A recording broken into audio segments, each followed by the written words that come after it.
एक माँ का त्याग। गौरव बहुत परेशान था।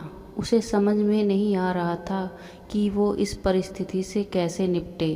वो अपनी माँ को बहुत चाहता था, किंतु उसकी पत्नी और बच्चे उसकी माँ से बहुत दूर भागते थे, क्योंकि उसकी माँ की एक आँख नहीं थी, साथ ही उसकी कमर भी 90 अंश पर झुकी थी।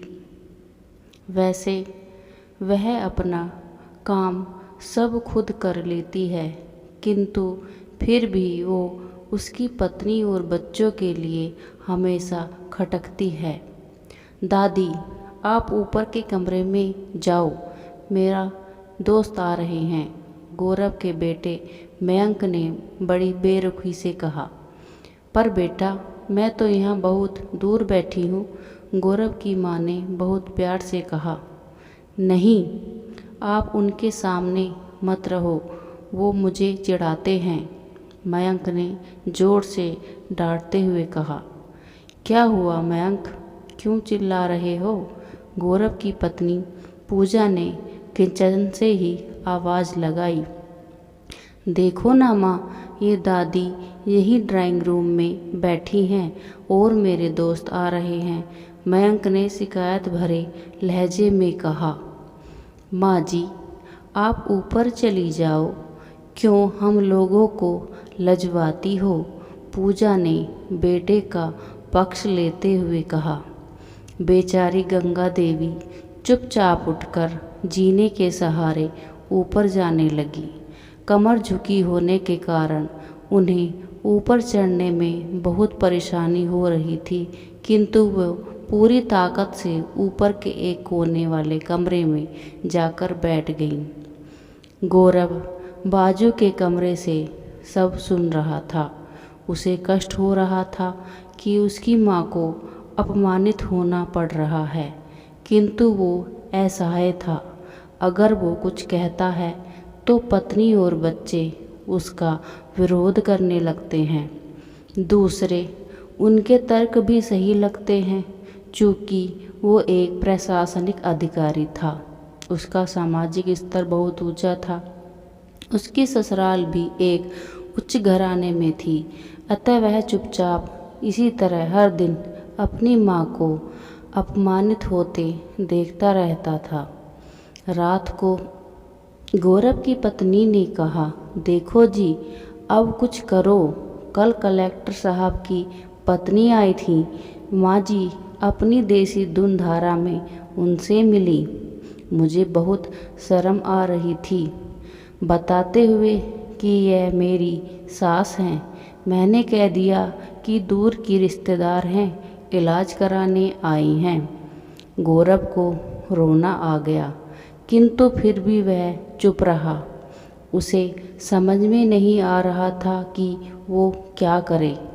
अपने बेटे की मन स्थिति को गंगा देवी अच्छी तरह से जानती थी और बेटे को कोई कष्ट न हो, इसीलिए वो हर बात को चुपचाप सह लेती थी। गौरव बहुत उदास रहने लगा।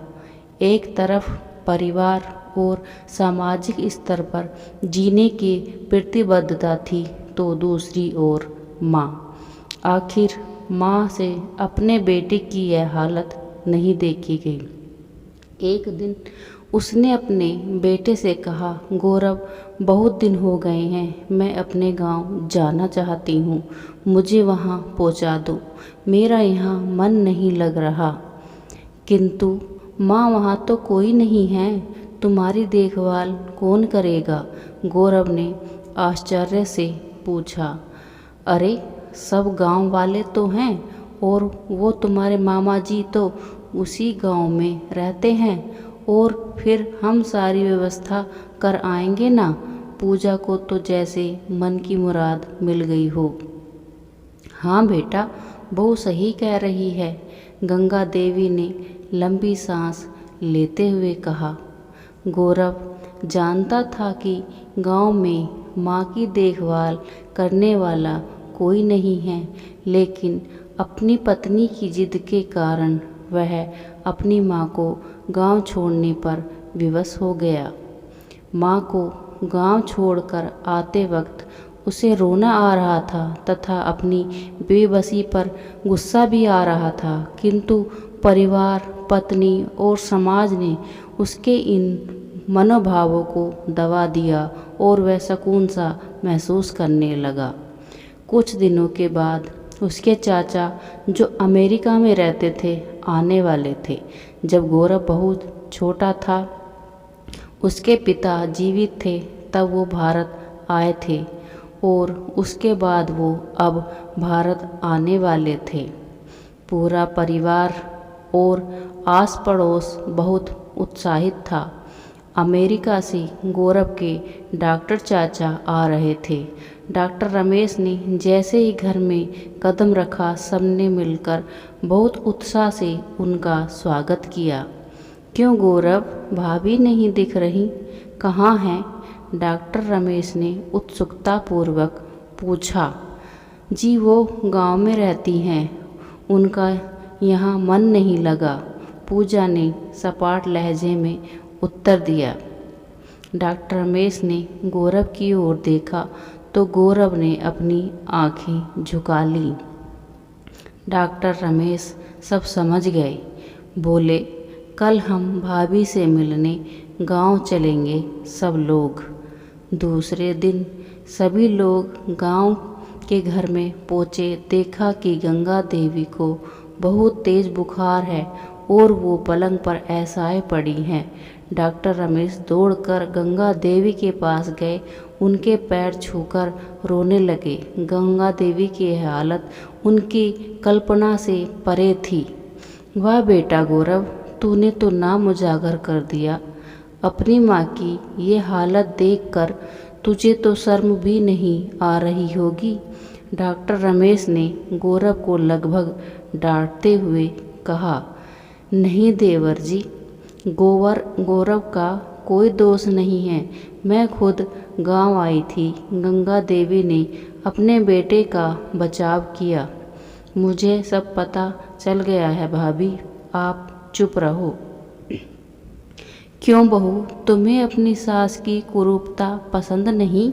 समाज में तुम्हें नीचा देखना पड़ता है ना? डॉक्टर रमेश ने गंगा देवी की ओर से व्यंग से देखा। पूजा निरुत्तर होकर गौरव को देखने लगी। आज तुम जिस सामाजिक स्तर पर हो वो इन्हीं के संघर्षों की देन है। और बेटा गौरव, तुम्हें शायद मालूम न हो कि बचपन में तुम 1 साल के थे तब छत से गिरने के कारण तुम्हारी एक आंख फूट गई थी और तुम्हारी रीढ़ की हड्डी में भी समस्या थी। तब तुम्हारी इसी कुरूप माँ ने अपनी एक आंख और अपनी बोन मैरो तुम्हें देकर इतना सुंदर स्वरूप दिया था।